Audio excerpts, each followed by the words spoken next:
teleajakirjanduse teisipäeva kohustuslik vaatamine on terav, kasulik ning inspireeriv laser, mille telgitagustesse on meil harukordne võimalus pilk heita. Tere tulemast laseri toimetusse. Põhimõtteliselt on niimoodi, et inimesed, kes enamasti töötavad kaamera taga, nad ei ole huvitatud kaamera ette jäämast, nii et me vaikselt hiilime toad läbi ja loodame, et keegi ei ole laiali jooksnud. Piret Ali, kes on laseris toimetajana, aga astunud ka korduvalt saatejuhina ülesse, nii et tema kaamerat ei karda. Me teeme laserit 5. aastat ja meil on selles mõttes väga õnnelikult läinud, et me oleme leidnud üles Eesti kõige paremad professionaalid. Nii... Meie põhiline ilumeister, Ain on meil operaator ja kõige olulisem siis televisioonitöö puhul on meeskonnatöö ja üldiselt on nii, et see meeskond peab väga hästi omavahel kokku klappima. Ta oli väga oskuslikult ennast ära peitnud. Kaarel on meie laseri peatöötaja, hoolitseb nii laseri eest kui ka laserteki eest.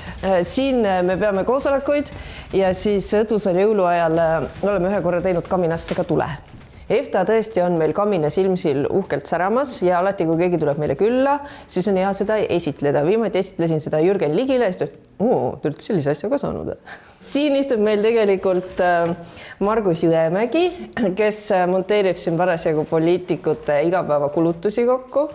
Peti Virkus on meil muidu laserteki režissöör ja operaator, aga hetkel ta tegeleb laseri värvimisega. Ja minu lemmikkaader ja kõikide režissööride lemmikkaader Meedia Offline on parasjagu ees. Ja põhimõtteliselt on niimoodi, et siin ma loen voice-overeid. See on niisugune kodukootud boks, aga tegelikult on vist kuulda küll helis, et siin summutab paremini. Aga siis põhimõtteliselt ma seisan niimoodi hästi ebamugavalt ja siis katsun kuidagi lugeda seda teksti siin. Jaanuaris ilmus haridusminister Kristina Kallase Facebooki seinale teade, et valitsus on kokku leppinud energeetika pikas plaanis ja nii edasi.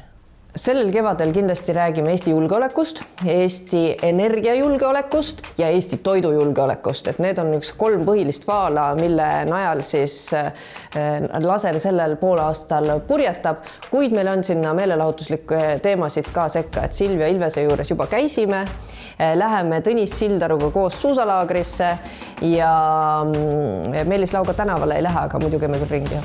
Me läheme taga vestlusõhtule ja boksiringi. Me valime teemasid selle järgi, et inimestel oleks huvitav, et nad saaksid natukene targemaks. Aga üldiselt inimestele ei meeldi, kui neid õpetatakse. Ja siis, kui sa hakkad tajuma seda, keegi näitab näpuga, siis sa tegelikult tahad televiisori kohe kinni panna. Ehk, et kui me räägime tõsistest teemadest, kus üleüldiselt oleks kasulik, et ühiskond oleks natukese rohkem haritud, siis me katsume teha seda nii, et see jumala eest ei oleks mingit õpetussõna näha. Aha, no et siin me teeme Piretiga igal teisipäeva hommikul laseri podcasti. Lõppkokkuvõttes maailmas ei ole väga palju asju, millele on ainult õiged vastused olemas. Et meie asi on siis näidata need erinevaid nurkasid, ühte nurka, teist nurka, et sa saad lõpuks siis oma maailmapildi sellest kokku panna ja oma tõe välja selgitada. Siseneme tehnikaruumi, kus siis meil pearežissöör Margus Talvik on õdusa kardina taga parasjagu. Siim Männik on meie tehnikadirektor. Aga aeg-ajalt mul on ikka selliseid küsimusi. Mis lugu me praegu täpselt teeme? Täna meil oli selline intervjuu, kus me arutasime, et kas Meelis Laol pommi plahvatuses lendas parasjagu ära selg või tagumik. Aga sa jõudsid vastusele? Joo, loomulikult me jõuame vastuseni.